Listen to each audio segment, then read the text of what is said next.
सभी मसीही भाई बहनों को यीशु के नाम में शालोम, प्रेज द लॉर्ड, जय मसीह की। यीशु द सेवियर मिनिस्ट्री और प्रभु यीशु मसीह में आपका भाई जेम्स आप सभी का इस बाइबल अध्ययन कार्यक्रम में एक बार फिर से बहुत बहुत स्वागत और परमेश्वर का धन्यवाद करते हैं। हम अध्ययन कर रहे हैं तीमुथियुस के नाम पौलुस प्रेरित की पहली पत्रिका और एक छोटी सी प्रार्थना के साथ आज के अध्ययन को हम शुरू करेंगे। हालेलुया, धन्यवाद पिता परमेश्वर, धन्यवाद आपके अद्भुत रीति वाले प्रेम के लिए जो आपने अपने इकलौते पुत्र को देकर हम सभी पर प्रकट किया। धन्यवाद करते हैं महान पिता परमेश्वर आपके अनुग्रह है, आपके महान प्रेम, आपकी तमाम आशीषों के लिए। धन्यवाद करते हैं इस बाइबल अध्ययन कार्यक्रम के लिए जिससे हम आशीषित हो रहे हैं। होने दीजिए महान पिता परमेश्वर, जब आज हम अध्ययन कर रहे हैं पवित्र आत्मा हमारी अगुवाई, सहायता और मदद करे। हे महान पिता परमेश्वर, सारी व्यवस्थाओं को, रिकॉर्डिंग किए जाने को, वचनों को समझने को, समझाए जाने को, हर एक प्रकार की व्यवस्था को पिता हम आपके जोरावर हाथों में सौंपते हैं। आप हमारी अगुवाई और मदद कीजिए। सारा आदर देते हैं, सारी महिमा देते हैं और इस प्रार्थना को यीशु के सामर्थी नाम में मांगते हैं, आमीन। मेरे प्यारे भाई बहनों, अब तक हमने तीमुथियुस की पहली पत्री में उसका 5वां अध्याय और 8वें वचन तक का अध्ययन किया और आज हम 9वें वचन से आगे का अध्ययन करेंगे। यहां 9वें वचन से लेकर 16वें वचन तक जब हम पढ़ते हैं तो विधवाओं के लिए विशेष तौर पर पौलुस ने लिखा है। जैसा कि हमने पिछले संदेश में अध्ययन किया कि पौलुस ने तीमुथियुस से कहा कि विधवाओं की सुधि लिया कर, और जो सचमुच विधवाएं हैं। तो यहां पर जब हम 9वें वचन से लेकर के 16वें वचन तक पढ़ते हैं तो कुछ बातें विधवाओं के विषय में पौलुस ने यहां लिखी हैं कि किन किन का नाम लिखा जाए, जिन्हें कलीसिया के तरफ से मदद दी जाए या फिर कलीसिया में उन्हें सेवकाई के काम दिए जाए, उनको किस तरीके से वो विधवा होनी चाहिए, वो सारी क्वालिटीज यहां पर पौलुस ने लिखी हैं। और बहुत सारे जो स्कॉलर्स हैं जो बाइबल अध्ययन करते हैं या फिर जो बाइबल स्टडीज हैं उसमें यहां पर यह बताया जाता है कि ये 9वें वचन से लेकर 16वें वचन तक जो विधवाओं के विषय में लिखा है वो सेवकाई में कार्य करने वाली विधवाओं के विषय में लिखा है। यहां यह नहीं लिखा है कि वो कलीसिया से उन्हें मदद ना दी जाए। कलीसिया से तो हर एक विधवा के लिए मदद देना जरूरी है, लेकिन यहां हम जब इसे डीपली अध्ययन करते हैं तो यहां साफ तौर पे पौलुस ने दोनों बातों के लिए लिखा है, चाहे वो कलीसिया से मदद की बात हो, क्योंकि जब हम 16वां वचन पढ़ते हैं तो वो चीज वहां पूरी तरह से स्पष्ट हो जाती है। तो ना केवल पौलुस इस बात के लिए यहां लिख रहे हैं विधवाओं के विषय में कि उन्हें किस कंडीशन में सेवकाई दी जाए, बल्कि किस कंडीशन में उनके साथ कलीसिया उनके लिए मदद का प्रावधान करेगी, इसके विषय में भी यहां पे कुछ कंडीशंस पौलुस लिख रहे हैं। तो यहां 9वें वचन से हम पढ़ेंगे। पौलुस यहां लिखते हैं, उसी विधवा का नाम लिखा जाए जो 60 वर्ष से कम की ना हो और एक ही पति की पत्नी रही हो। मेरे प्यारे भाई बहनों, यहां पर जो बात लिखी जा रही है कि उसी विधवा का नाम लिखा जाए कलीसिया में सेवकाई के लिए या फिर उसकी मदद के लिए जो 60 वर्ष से अधिक की हो, यानी कि 60 वर्ष से ऊपर की हो और हमेशा अपनी पूरी जिंदगी एक ही पत्नी के साथ रही हो। अब बात यहां पर आती है कि पौलुस ने यह बात लिखी है तो क्या 60 साल से जो कम उम्र की जो स्त्रियां हैं या विधवाएं हैं, क्या उनकी कलीसिया मदद नहीं करेगी?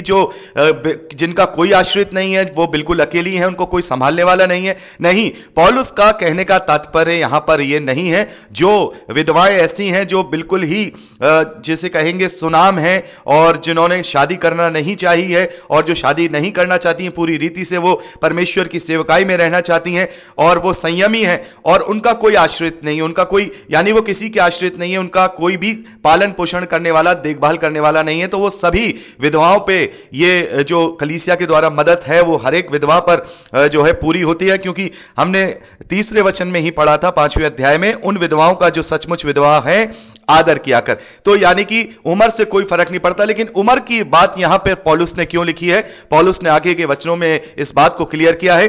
10वें वचन में, और भले काम में सुनाम रही हो, जिसने बच्चों का पालन पोषण किया हो, अतिथियों की सेवा की हो, पवित्र लोगों के पांव धोए हो, दुखियों की सहायता की हो और हर एक भले काम में मन लगाया हो। और जवान विधवाओं के नाम ना लिखना। देखिए क्यों यहां पर पौलुस ने जवान विधवाओं के नाम लिखने के लिए मना क्यों किया है?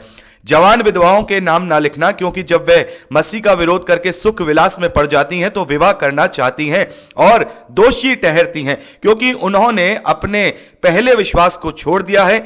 इसके साथ ही साथ वे घर घर फिरकर आलसी होना सीखती हैं और केवल आलसी नहीं पर बकबक करती रहती हैं और दूसरों के काम में हाथ भी नहीं डालती और अनुचित बातें बोलती हैं। इसलिए मैं चाहता हूं कि जवान विधवाएं विवाह करें और बच्चे जनें और घर बार संभालें और किसी विरोधी को बदनाम करने का अवसर ना दें। तो पौलुस ने अपनी बात को यहां पर साफ कर दिया है यहां पर जो 60 वर्ष का मतलब है कि जो विधवा है, जो उम्र दराज है और उसकी अब शादी करने की एज नहीं है, वो तो सचमुच में विधवा है और जिसका कोई भी पालन पोषण करने वाला नहीं है, तो उसको मसीह कलीसियाओं से भी मदद दी जाए। तीमुथियुस को यहां पर वो बात बता रहे हैं और उन्हें सेवकाई के लिए भी उनको आगे बढ़ाया जाए, उनका नाम लिखा जाए। लेकिन जवान स्त्रियों के लिए पौलुस ने कह दिया है, क्योंकि उस समय हम देखते हैं कि उस समय के परिवेश में ये पौलुस पत्री लिख रहे हैं, ये वहां पर जो एशिया माइनर में जो लोग थे उनके अंदर बहुत ज्यादा इस तरीके की बातें हुआ करती होती थी, क्योंकि वो शारीरिक रूप से भी ज्यादा जिया करते थे और नए नए अन्य जातियों में से वो विश्वासी बने थे। तो जरूरी था कि पौलुस इस बात का ख्याल रखे कि जो मसीही विश्वासी हो उनके चरित्र पे किसी भी प्रकार का कोई दोष ना लगाने पाए। पौलुस ये जानते हैं, पौलुस ने हमें बताया है कि हम सब जो मसीही विश्वासी हैं वो प्रभु यीशु मसीह की देह हैं। तो प्रभु यीशु मसीह की देह के जो अंग हैं वो निर्दोष होने चाहिए, उनमें कोई कलंक नहीं होना चाहिए। तो पौलुस ने इस बात का ख्याल रखते हुए यहां पर तीमुथियुस को ये निर्देश दिए हैं कि इस प्रकार से कलीसिया का मैनेजमेंट तुम्हें करना है और जहां तुम्हें लगे नहीं ये पवित्र है और ये पूरी रीति से परमेश्वर के लिए सेवकाई करना चाहती है और ये ऐसे रहेगी, तो फिर उसको सेवकाई भी की जाए, उसकी मदद भी की जाए। लेकिन पौलुस कह रहे हैं कि यदि वो शादी के योग्य है तो इससे अच्छा हो, जैसा कि पौलुस हमेशा कहते हैं कि कामोत्तर रहने से भला है कि विवाह करे। तो विधवाओं के विषय में पौलुस यहां कह रहे हैं कि अगर वो अपने ऊपर कंट्रोल नहीं कर सकती हैं या फिर उनकी एज ऐसी है कि उन्हें शादी करनी चाहिए, तो इधर उधर भटकने की बजाय वो शादी करें, घर बार संभालें और अपना जो भी परमेश्वर ने इस धरती में स्त्री रहकर के जो जिम्मेदारियां दी हैं उन्हें वो पूरा करें। तो हमें पौलुस की बात समझना होगा, ये जमीनी स्तर पर हमें आधार पर देखना होगा, हमें वचन को निगलेक्ट नहीं करना है। बहुत सारे स्कॉलर वचन को निगलेक्ट करके इस बात को यहां पर बदल के बोल देते, नहीं ये बात जो है विधवाओं के लिए केवल सेवकाई में आने वाली बात को यहां पे पौलुस कह रहे हैं कि नहीं, जो सेवकाई में आएंगे उनका नाम लिखाकर। लेकिन हमें वचन की सच्चाई को समझना होगा, जमीनी हकीकत को समझना होगा, अपने आसपास जितनी बुराइयां हैं, अपनी शारीरिक अभिलाषाओं को हमें समझना होगा। हमें परमेश्वर के वचन को अपनी ही मर्जी से कुछ नहीं करना है। हमें यह नहीं करना है कि नहीं पौलुस ने ऐसा कहा, नहीं पौलुस ने वैसा कहा, नहीं, पौलुस ने साफ तौर पे यह कहा है, क्योंकि इस बात की पुष्टि आगे के वचनों में हो जाती है। यहां पर 15वें वचन में पौलुस कहते हैं, क्योंकि कई तो बहकर शैतान के पीछे हो चुकी हैं, यदि किसी विश्वासनी के यहां विधवाएं हो तो वही उनकी सहायता करे कि कलीसिया पर भार ना हो, ताकि उनकी सहायता कर सके जो सचमुच विधवाएं हैं। तो 16वें वचन में इस बात की पुष्टि हो गई है कि यह सहायता के विषय में ही पौलुस बात कर रहे हैं। हां, इसको हम सेवकाई से भी जोड़ सकते हैं, क्योंकि पौलुस का और उस समय जो प्रेरित है उनका यह मानना था कि जो स्त्रियां हैं उनके ऊपर जिम्मेदारियां बहुत हैं, घर की, परिवार की, बच्चों की। इसीलिए कलीसिया के जो बड़े पद हुआ करते थे उनसे स्त्रियों को अलग रहने को कहा गया। तो यहां भी आज के परिवेश में भी यह बात फिट होती है, इसमें कोई बुरा मानने वाली बात या ऊपर या नीचे वाली बात नहीं है। यह आज के परिवेश में भी यहां फिट होती है कि जो स्त्रियां अगर अपने घर बार को, अपने बच्चों को अगर शुभ संदेश ना दे पाए, उन्हें सुसमाचार में ना बढ़ा पाए, प्रभु यीशु मसीह के वचनों में ना बढ़ा पाए, अपने परिवार की जो जिम्मेदारियां हैं उन्हें नहीं निभा पाए, तो फिर वो कलीसिया में सच्चा संदेश कैसे देंगी। तो यहां पर एक बात और हमें खुल करके पता चलती है कि कलीसिया में प्रचार कार्य हो या चाहे कोई पद का कार्य हो, चाहे वो सुसमाचार फैलाने का कार्य हो, चाहे सेवकाई का कार्य हो, वो स्त्रियां कर सकती हैं जिन पर जिम्मेदारी नहीं है। इस बात को हम इस बात से कह सकते हैं कि हां, अगर चर्च की जिम्मेदारियां संभालनी है, चर्च कलीसिया की जिम्मेदारी संभालनी है, तो फिर आपके ऊपर किसी भी प्रकार की कोई जिम्मेदारी ना हो, आपके ऊपर किसी भी प्रकार की कोई जिम्मेदारी ना हो, आप बिल्कुल सेवानिवृत्त हो चुके हो, अपने परिवार से बच्चे बड़े हो गए, उनका विवाह हो गया, अब आपके ऊपर कोई जिम्मेदारी नहीं है, तो अब आप आकर के चर्च में सेवकाई कर सकती हैं। पुरुषों के लिए इसीलिए यहां पर यह कहा गया क्योंकि पुरुषों के पास एक ही जो उनका जिम्मेदारी होती है, अपने परिवार का पालन पोषण करना, उसके लिए मेहनत करना, उसके लिए जॉब करना या जो भी नौकरी करना है वो सब करना।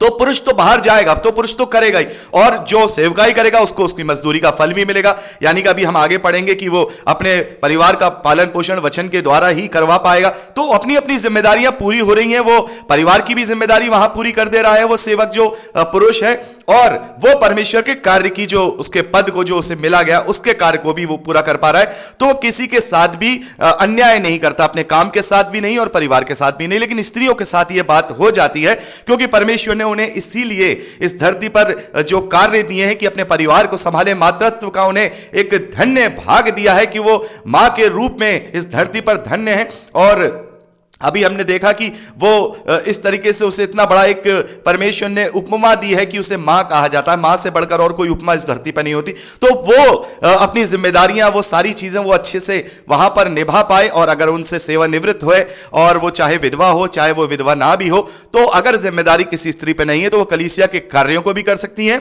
कलीसिया के पद को भी संभाल सकती हैं।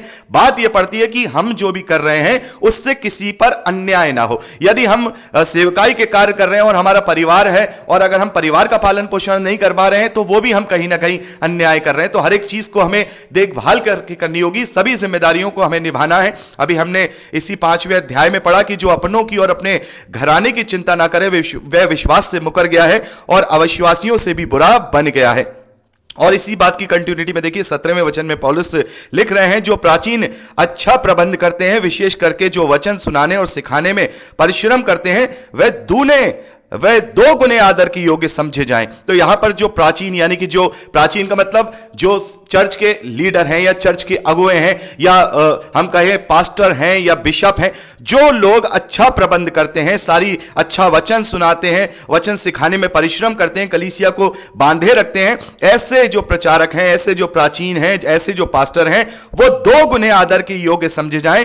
18वें वचन में पौलुस लिखते हैं, क्योंकि पवित्र शास्त्र कहता है, दावने वाले मुंह का बैल ना बांधना, क्योंकि मजदूर अपनी मजदूरी का हकदार है। तो मेरे प्यारे भाई बहनों, यहां पर जब हम 17वें और 18वें वचन को पढ़ते हैं तो यहां पर हम देखते हैं कि पौलुस ने यह साफ कर दिया है कि जो पुरुष सेवकाई करेगा वो अपनी मजदूरी भी पाएगा। तो अगर चर्च फंड से या कलीसिया से पास्टर अपनी सैलरी लेते हैं तो इसमें कोई पाप वाली बात नहीं है, जैसा कि बहुत सारे लोग हैं इस बात को बहुत ही बड़ा चढ़ा करके बात करते हैं कि पौलुस ने ऐसा किया, पौलुस ने वैसा किया। अरे पौलुस ने जो किया पहले अपने जीवन में उतारिए। हर एक पास्टर के लिए, हर एक बुलाहट की जिसे भी अगुवाई की गई है उसके लिए हर एक अलग अलग तरीके की मिनिस्ट्रीज है। मैं आपको बता चुका हूं, सबको अपनी बुलाहट के अनुसार करना है। किसी को देने की बुलाहट है तो किसी को पवित्र शास्त्र से मजदूरी लेकर के उसकी सेवकाई करने की बुलाहट है। तो इसलिए हर एक को एक आंख से नहीं नापना है, वचन के हर एक मापदंड को देखना है। तो पौलुस ने जहां पर उसने नहीं लेना था, अपना एक आदर्श बनाना था, वहां पर उसने मेहनत मजदूरी की। लेकिन जब पौलुस जेल में है, जबकि वो मेहनत मजदूरी नहीं कर सकते हैं, 24 घंटे वो बंदवाई में है, वहां पर पत्रों को लिखना है, पवित्र आत्मा से प्रार्थना करना है, सारी चीजें करनी है, तो वहां पर उन्होंने मदद ली। और हम देखते हैं कि पौलुस ने उस मदद के बदले में कलीसियाओं को धन्यवाद भी लिखे हैं। तो यह कहना कि नहीं ऐसा नहीं होना चाहिए, वैसा नहीं, यह मैनेजमेंट है, यह कलीसियाई प्रचार का मैनेजमेंट है। इसे इस तरीके से करना चाहिए, लेकिन इसे नीच कमाई के तौर पे नहीं लेना है, जैसा कि बहुत सारे लोग आजकल कर रहे हैं। नीच कमाई के तौर पे केवल परमेश्वर के वचन के सुसमाचार का प्रचार कर रहे हैं कि चलिए करेंगे तो दसवांश मिल जाएगा, करेंगे तो वहां से सपोर्ट मिल जाएगा, वहां से हो जाएगा। लेकिन उनकी बातों से, उनके वचनों के प्रचार से आप इन बातों को समझ सकते हैं, क्योंकि जो पवित्र आत्मा से भरा होता है वो पवित्र आत्मा के द्वारा जो कार्य करता है, उसकी जो बोली होती है, उसके जो कार्य होते हैं वो दिखाई दे जाते हैं। जैसे कि अभी तीमुथियुस को भी पौलुस ने लिखा कि तेरी उन्नति कलीसिया के बीच में प्रकट होनी चाहिए। तो हर एक सेवक की उन्नति, जो वो आत्मिक उन्नति कर रहा है, वो दुनियावी उन्नति नहीं, आत्मिक उन्नति, जो वो आत्मिक उन्नति कर रहा है वो दुनियावी रूप से कलीसिया में प्रकट होनी चाहिए। यह पता होना चाहिए उसमें कोई निर्दोष ना हो, वो निष्कलंक हो, और यदि किसी भी तरीके से उसमें कोई दोष पाया जा रहा है या कोई दोष लगाया जा रहा है तो यह जरूरी है कि वो कलीसिया का जो अगवा है अपने आप को बिल्कुल वहां शुद्ध साबित करे और सिद्ध साबित करे। और यह बात पौलुस ने कह दी कि नहीं, आपको अगर चर्च फंड से जो भी चर्च फंड है या जो भी हदिया आता है, जो भी चर्च के लिए दान आता है, उसमें से जो मसीही सेवक हैं वो अपनी सैलरी ले सकते हैं। यहां पर यह कोई लेना कोई गुनाह नहीं है, यह कोई पाप नहीं है, क्योंकि अगर कोई मनुष्य को अगर परमेश्वर ने बुलाहट दी है तो उसके पेट का भी वो इंतजाम कराएगा, उसके बीवी बच्चों के खाने का भी इंतजाम कराएगा, उसके परिवार के पालन पोषण का भी कार्य कराएगा। तो किसी को, जैसा कि मैं आपको पहले बोल चुका हूं, किसी को पार्ट टाइम का बुलाहट है। बुलाहट तो हम सभी की, हम अपने अपने तरीके से परमेश्वर के वचन का प्रचार करते हैं, लेकिन किसी की बुलाहट फुल टाइम होती है, 24 घंटे 7 दिन की होती है। तो अगर 24 घंटे 7 दिन अगर वो परमेश्वर का प्रचार करेगा तो कार्य कब करेगा? तो ये चीजें हमें देखनी होगी। अगर हम इस योग्य हैं कि हम अपने पैसे से मिनिस्ट्री करें तो यह बहुत ही अच्छा एक उदाहरण है कि उसका प्रतिफल परमेश्वर देगा, लेकिन बुलाहट कैसी है यह भी हमें देखनी होगी, और उससे के कार्य कैसे हो रहे हैं वो भी हमें देखना होगा। तो पौलुस ने यहां पर कह दिया कि दावने वाले दावने वाले बैल का मुंह ना बांधना, क्योंकि मजदूर को अपनी मजदूरी का हक है। तो यहां पर मेरे प्यारे भाई बहनों 14 मिनट से ज्यादा की रिकॉर्डिंग हो गई है, और यहां पर हमने 18वें वचन तक का अध्ययन किया। आगे का अध्ययन हम अगली रिकॉर्डिंग में करेंगे। प्रभु आपको आशीष दे। Praise the Lord. जय मसीह की।